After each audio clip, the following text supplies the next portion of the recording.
Hey, everybody, I'm Rich G. And I'm BJ Flag, and this is episode 315, Delighting Your Customers, taking customer experience to the next level. Good morning to you, Rich. Yeah, good morning to our dedicated listeners, too. Welcome back to another episode of the Best Small Business Show. Today, we're diving deep into the heart of any successful business, the customers. But not just serving them, we want you to delight them. It's more than just merely satisfying your customers nowadays. With competition just a click away, it's essential to leave a lasting impression. But how do you do that? Today, we've lined up 4 actionable steps to ensure your customers don't just come back, but become your brand's evangelists.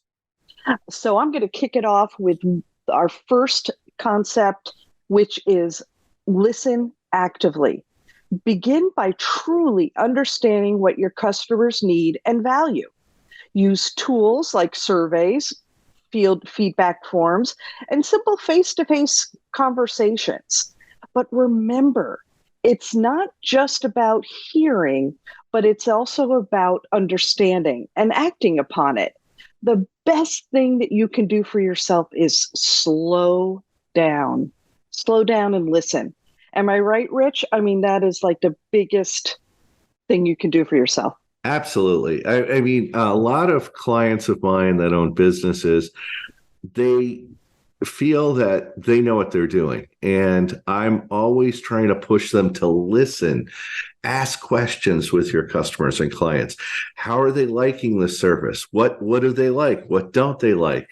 What Yeah, areas do they buy from? Listen actively and understand what's going on in your customer's head.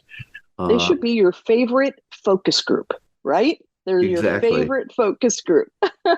Exactly. And also listen, if you have something online, you can listen to your customers by looking at your analytics, and understanding what they're clicking on, what they're not, what's hot, what isn't. But Right. just asking your team to just ask, how's everything going? How are we doing? That's a simple question. How are we doing? And if they go, Yep. oh, you're doing wonderful, that's great. So Yeah, exactly. well, our second action item is personalize the experience. Okay. One size doesn't fit all. Using data to customize the user experience can be a game changer in this digital age, whether through tailored email campaigns or personalized recommendations on your website. Make your customers feel seen and valued. This is so important. Sometimes we just keep doing the same thing each and every time, like we're a dry cleaning service. What do you Yeah. want? Here's your ticket. What do you want? Here's your ticket. And you need to personalize your experience. One of the best ways you can personalize the experience, and this is something that Rich does, is through blogging, through writing. And what you'll notice is like if you see a beginning of a trend, talk about it, put it up online, see what people react to.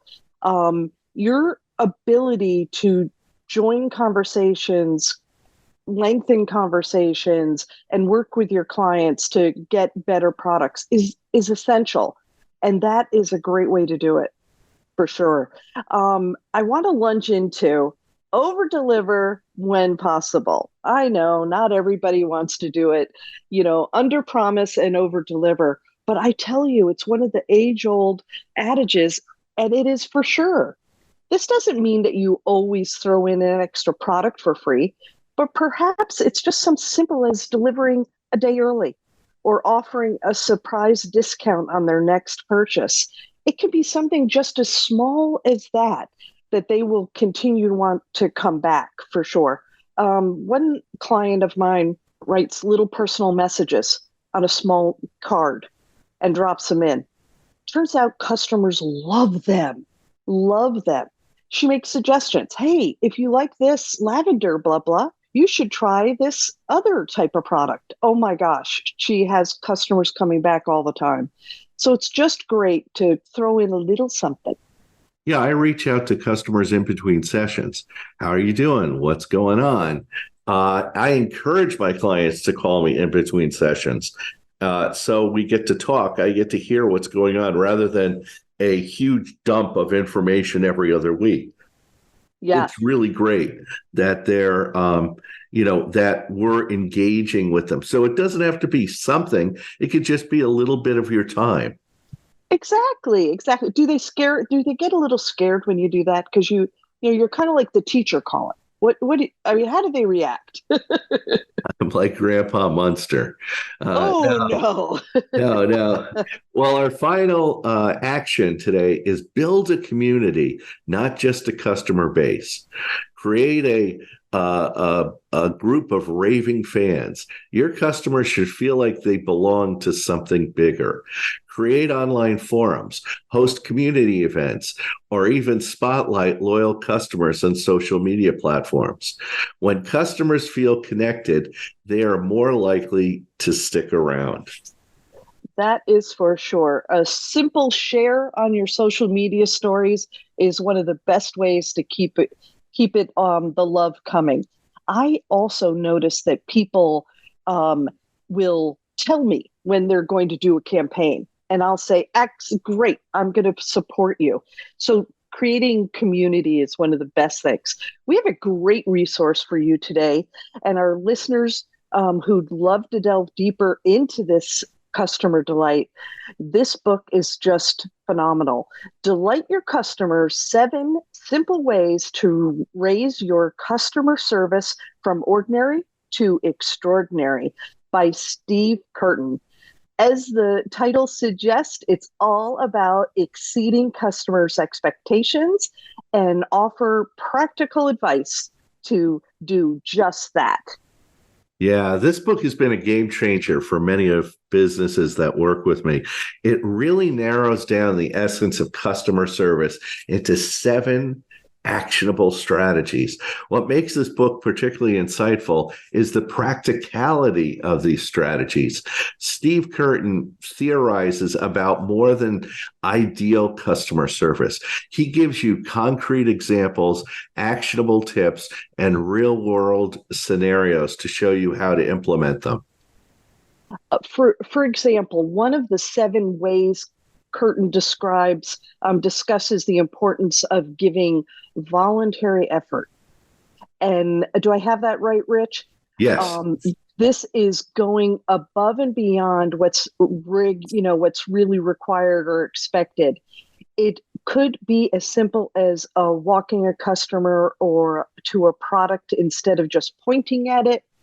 Taking the extra time to explain how to maximize the use of a purchased item. One of the big things we do at our company, when we're done with a session, we leave the conference room, we walk everybody to the door and open the door. Do I have to do that? No, I don't have to do that. But you know what? They love it and remember it. So it makes a difference. Yeah, it's so important. Years ago, when I managed a Walden Books bookstore, we trained all of our employees. If someone asked for a book, don't say it's over in fiction under K. You walk them over, you pull the book out from the shelf, and you put it in their hands. And there were studies shown that if you place the product in their hand, they're twice as more often to purchase the item because it's there. It's in their hand. So Exactly. Yeah. So if you're looking for a book that offers a big picture understanding and day-to-day applications for customer service, Delight Your Customers should definitely be on your reading list. Well, that's it for this week. You can reach out to me at bj@newrenew.com, and you can find Rich at richg.com. And thanks to our editor and producer, Richard Scalzo, who's visiting Disney World this week. And have an unbelievable week, and catch you later.